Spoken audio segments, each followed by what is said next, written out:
My name is Diana Naranjic, and I'm coming from Faculty of Agriculture, University of Novi Sad.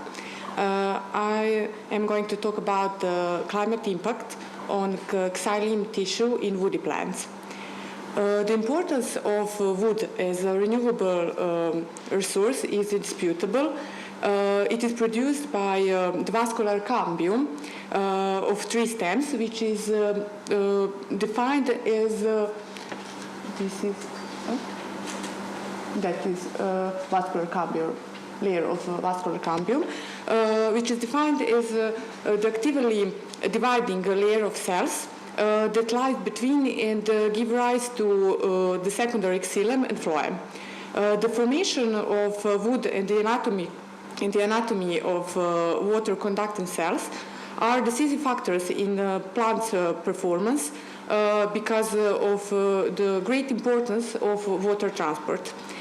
Cambial activity in trees is regulated both by internal factors such as plant hormones or by external factors such as temperature, rainfall, or photoperiod. Dendrochronology is a discipline that can be defined as the systematic use of tree ring cross-dating procedure, in which variability of tree ring characteristics is used to establish the exact year in which each ring of tree was created. Although the tree ring chronologies provide data on interannual to multi-centennial time scales, studies on wood formation in controlled experimental environments are necessary to better understand impact of specific environmental conditions on cell division and formation of xylem tissues. Due to constant environmental changes, so the hydraulic architecture of trees is being adjusted to fit different hydraulic requirements.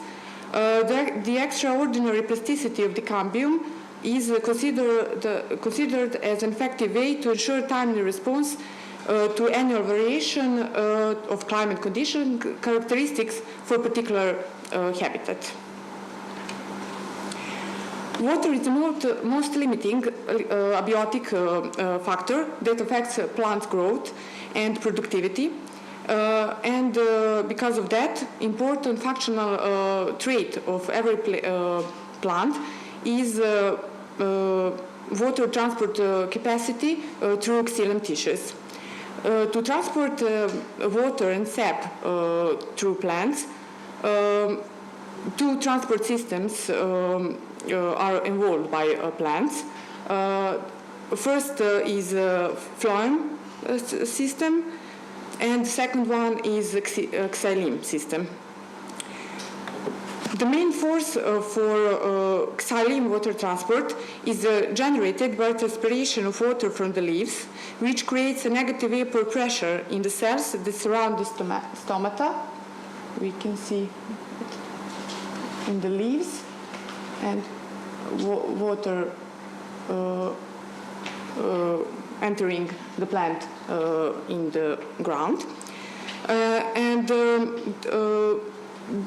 This negative vapor pressure leads to negative hydrostatic pressure in the conducting cells, and water is pulled through the conduits, continuous network of conduits. Conduits are tracheates and weasel elements that are dead cell wall structures, and conduit walls are liquefied in order to withstand the compression caused by negative pressure. Their secondary role is to support the plant body in some plants, particularly in the case of conifer stem wood. All conduits are mutually linked and form complex continuum from the roots to the leaves.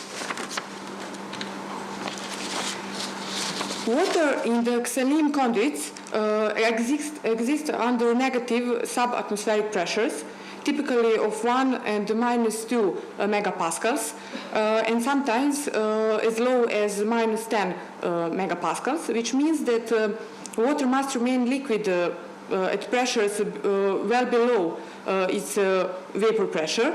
In this metastable state, nucleation of vaporization or so-called cavitation must be prevented to maintain continuity of the water column in the Xylem conduits. Result of cavitation is a vapor-filled conduit that eventually fills with air, and the air-filled conduit is embolized, and such conduit is not available for water conduction. As we can see on first figure, this is an embolized vessel, and the second one is tracheids. First one is embolized with air bubble, and the second one is not embolized. And when in that border pit pressure is in non-embolized tracheid, required pressure is attained, air bubble will enter the non-embolized tracheid and stop water flow. Okay. A number of studies have highlighted strong connection of wood anatomical variables with seasonal climatic conditions. Tree-ring anatomy is a methodological approach based on dendrochronology and quantitative wood anatomy used to explain the relationships between tree growth and various climatic scenarios. It serves to assess cell anatomical characteristics, conduit size and density, cell wall thickness, tissue percentage, a long series of dated tree rings, and to analyze them through time at intra or interannual level. Tree ring anatomy complements reconstructions of past environmental conditions based on tree ring analysis with novel understanding about the range and strategies of various species responses and their likelihood of success. Hence, this approach contributes to the evaluation of the impact of predicted climate change on future vegetation dynamics. First efforts at the dendrochronological modeling resulted with the diagrams, and one of such diagrams is presented there. And it is quite simple, and it shows relationships important during the growing seasons. Xylem formation impacted with low precipitation and high temperature. For example, high temperature leads to increased plant temperatures, which leads to increased respiration and reduced net photosynthesis, which at the end leads to a narrow ring formation.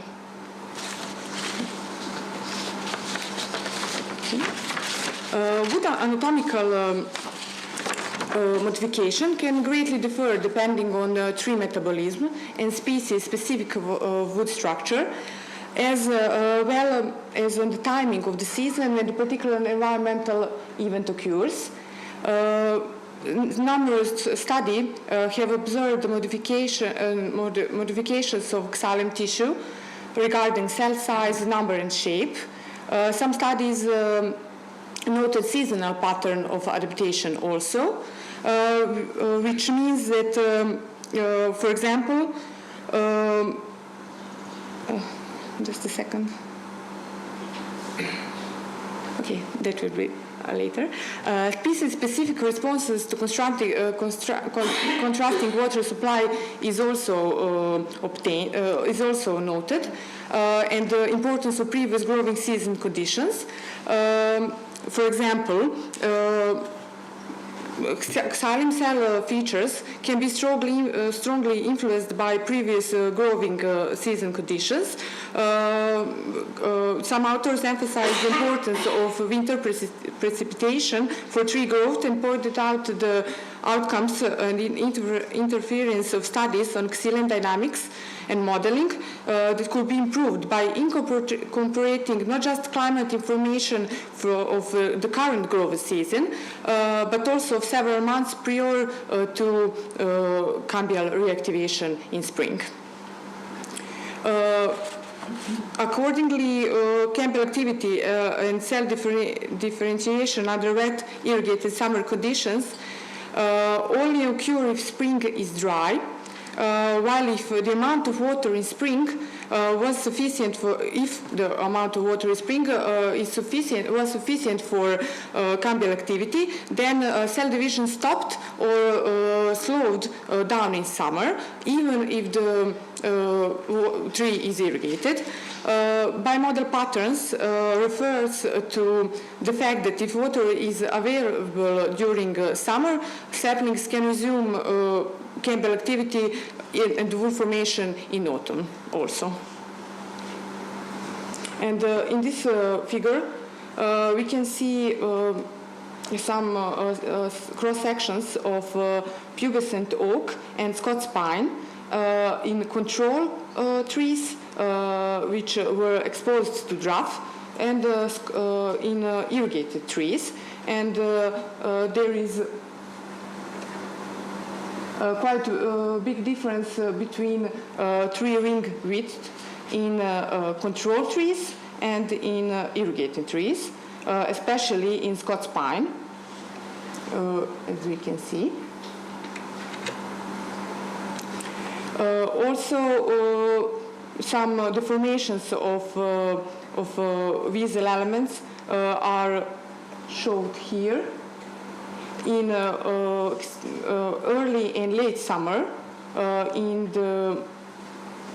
some trees. And on this first figure, we can see sections from well water control trees in early, and for this first one, and C is control from sections from control tree in late summer, compared to those from irrigated trees, B and D, also in early and late summer.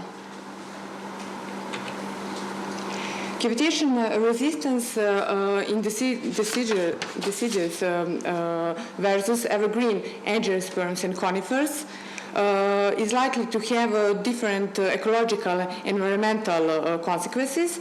And beside strong impacts of individual genetic features or microsite conditions, very strong influence on Xylem attributes are by non-climatic factors such as competition, soil, and individual tree features.